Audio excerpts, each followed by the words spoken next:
Vamos a ver ahora el problema de la inteligencia emocional, si existe o si no existe, y cómo podríamos enfocarla de una manera quizá que no aparezca comúnmente por ahí, ¿no? Se habla muchísimo hoy en día de inteligencia emocional, es la comidilla de todo psicólogo. Hay dos cosas que se trabajan mucho y sirven para nada: la inteligencia emocional y la creatividad. Porque la creatividad, que es un tema que no vamos a tratar, por ejemplo, en realidad es un don de Dios, de intuir la verdad a través de una luz que Dios da en algún momento dado, por el bien de la persona, por el bien de la sociedad, como la invención de la rueda. Y ya está, Dios da la luz y tú la desarrollas y ya está, ¿no? Si te adueñas de ella, para evitar el orgullo, Dios retira ese don y por lo tanto pierdes la creatividad. Nadie ha conseguido ser más creativo de lo que ya era, lo que pasa es que trabajando mucho y sabiendo mucho, al final pues el razonamiento humano puede descubrir muchas cosas, pero la verdadera creatividad, el genio, eso por cuanto lo trabajemos no lo vamos a potenciar realmente. Y lo mismo ocurre un poco con la inteligencia emocional, pero vamos a proceder primero en ver antes de nada, en dónde se mueve la inteligencia emocional. Existen dos facultades en el ser humano. Hemos acomplejado muchísimo y complicado muchísimo el enfoque antropológico de la persona en esta psicología tan perdida, y ya hay 50.000 emociones, hay 50.000 inteligencias, y yo creo que vamos a reordenar un poquitín, y verdaderamente el más sencillo es Dios, que es simple por naturaleza. Nosotros somos coacto y por tanto tenemos una intimidad, como hemos visto con otros trascendentales, somos más complejos, somos uno pero somos varón y mujer, somos hijos pero somos padres, tenemos un lío. Pero sí que es verdad que a nivel antropológico, en el orden de lo que nos compete ahora, podemos decir que sencillamente tenemos dos facultades: inteligencia y voluntad. Estos dos son facultades, también se pueden llamar potencias. Una potencia es algo que no es propiamente, por lo tanto tiene que tener algo detrás, que en filosofía se dice acto. El acto es lo que verdaderamente somos. La persona, en el modelo en el que yo me muevo, se entiende, como dice Leonardo Polo, pues con una naturaleza que es una naturaleza humana y una esencia humana, que son lo que hemos adquirido genéticamente por la herencia de los padres, que es la que recibimos, y una que adquirimos porque el alma tiene sus características, ¿no? Tiene su configuración, y que parte de cero. La inteligencia y la voluntad son unas potencias del alma que se van poco a poco construyendo, sobre todo a través de la educación. Evidentemente, si abro la cabeza de alguien, no vamos a encontrar la inteligencia, no vamos a ver un pensamiento, ni vamos a ver dónde estaba la voluntad. Por lo tanto, la autopsia no nos va a revelar nada sobre esto. Sin embargo, la memoria, la imaginación, todos los sentidos internos y externos que la tradición aristotélica tomista pues nos ha regalado, pues evidentemente sí tienen una correlación muy alta con el cerebro, y por tanto si dañamos algunos componentes nos cargamos la primera base, ¿no? Pero luego hay el acto de ser propio de la persona, es el de donde emana algo que no es consciente, de lo que solamente presiona, digamos así, ese ápice, esa sindéresis, ese yo, en el que nos damos cuenta de que queremos y que entendemos, ¿vale? Pero el amor y el conocer, que hemos visto en otros momentos, se traducen cuando empujan desde dentro, como si empujaran desde atrás, y nosotros vemos lo que ocurre desde delante. Empujan el amor a la voluntad, y entonces brota el querer. Cuando empujamos desde el conocer el yo, descubrimos la inteligencia, el razonamiento. Pero son estas dos. ¿Qué ocurre? Que las emociones entonces no son ni inteligencia ni voluntad. O sentimientos, luego las matizaremos. No son potencias propiamente, es decir, no son principios de operaciones las emociones, sino que son estados de las potencias. Cuando una potencia actúa, tiene un estado, y ese estado es lo que luego identificamos como un sentimiento, que en el cuerpo tiene una correlación que también llamamos emoción, por simplificar.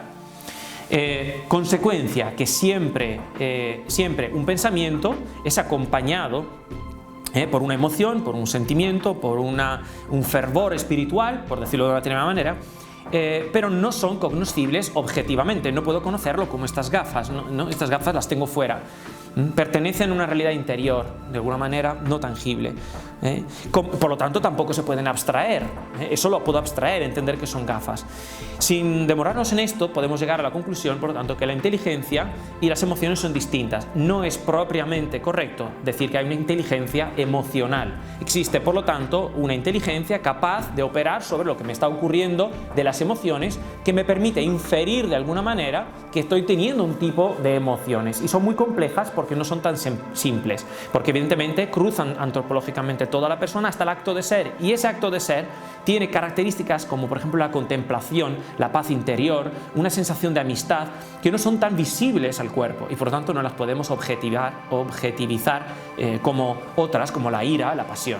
Bueno, entonces, algunos autores decían, son un punto de conexión, las emociones, entre el conocimiento y la tendencia.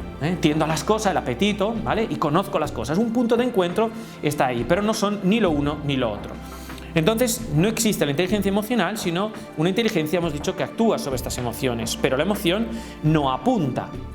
Es decir, no apunta, no nos dice si es bueno o malo, si realmente lo debemos de querer. Entonces la inteligencia presenta las cosas buenas a la voluntad y la voluntad lo quiere. Por eso no podemos ver a Dios. Si viéramos a Dios en toda su plenitud, perderíamos la libertad, porque nuestro entendimiento captaría la inteligencia, la bondad de Dios de una manera absorbente, y no tendríamos, ni siquiera los ángeles pueden ver, jamás nadie le ha visto a Dios en ese sentido, porque si viéramos a Dios dejaríamos casi de ser, nos haríamos Dios. Es decir, no sé, eso Dios es una barbaridad que a lo mejor me lo he inventado yo, pero es para transmitir la idea de lo peligroso que sería ver realmente a Dios. Entonces las emociones que hacen, pues presionan, manifiestan su estado. Nos dicen cómo estamos, en definitiva, para que tomemos buenas decisiones. En ese sentido, yo apuesto por una palabra que yo no la he leído en ningún lado, la propongo yo, pero creo que es más adecuada, y es el concepto de integración afectiva. Porque el objetivo de las emociones es ayudarnos a ser integradas en nuestras decisiones. Entonces, en lugar de no decir que estoy enfadado, por poner un ejemplo, decir, mira, estoy muy enfadado ahora mismo, ¿vale? Por lo tanto, prefiero no hablar. Eso sería integración afectiva. No sería inteligencia emocional, sería integrar porque, bueno, lo hemos dicho, la inteligencia propiamente no tiene ningún sentido en este caso. Tampoco tiene sentido decir, no, mira, dejo fuera las emociones de este aula y hablamos racionalmente, porque hemos dicho que son un punto de conexión entre el apetito y el entendimiento, entre la tendencia y el conocimiento, están juntas. Entonces, en realidad, lo único que haríamos es reprimirlas y la otra persona se daría cuenta de nuestras emociones, más todavía que si las hubiésemos admitido. Así que hay un nivel de intimidad que no nos lo podemos permitir con la emoción, porque nos persigue por todas partes. Entonces, hay que integrarla. Es decir, entras en clase, por ejemplo, un profesor y dices, señores, hoy mismo estoy enfadado. No tiene que decir, he discutido con mi mujer, que eso sería abrirse a una intimidad mayor que además pertenece a otro. Pero puede decir, hoy estoy muy enfadado, no quiero pagarla con vosotros, pero os pido un poco más de silencio. Eso sería integración afectiva. Reconocer un estado, ¿vale? Y actuar según la razón. Tampoco hay que llegar al extremo de que la razón pese tanto que aplaste el corazón. Lo ideal sería pensar que hubiera una doble vía. El corazón tiene que comunicar a la razón cómo se siente, ella pensar lo que va a hacer y decirlo con el corazón. Sé que parece romanticismo, pero en realidad no lo es tanto. Vamos a dejarlo entonces ahora en unos consejos cómo utilizar bien la inteligencia emocional en el sentido de integración afectiva. Primero, tenemos que admitir nuestras emociones sin miedo, decir cuáles son nuestras emociones. Para eso tenemos que conocerlas. Segundo, no dejarnos llevar por ellas. Si algunos somos muy impetuosos, somos especialmente llevados por la emoción, hay que hacer un trabajo personal y que pedimos a Dios ayuda y todo lo que haga falta, a los demás, por ejemplo, para postergar nuestras acciones. Si me apetece muchísimo pegarle un tortazo cuando alguien me está haciendo enfadar, pues evidentemente obligarme a nunca actuar con emoción, independientemente, incluso las buenas. Porque tenemos que postergar, igual que el niño lo quiere todo al principio, hay que enseñarle a esperar, algo que no hacemos casi nunca. Tercero, entender las emociones como testigos, unos pilotos. Cuando yo veo un testigo en el coche, me dice que tengo reserva, no me paro inmediatamente, sino que entiendo que antes o después mi acción va dirigida a contemplar la posibilidad de pararme y hacer gasolina. Las emociones actúan iguales, lo que pasa es que parecen muy despóticas hoy en día. Es decir, tenemos una emoción, tenemos que escucharla, ¿no? Haz lo que te diga el corazón. Y un carajo, ¿cómo que va a lo que te diga el corazón? El corazón no dice nada, propiamente decir.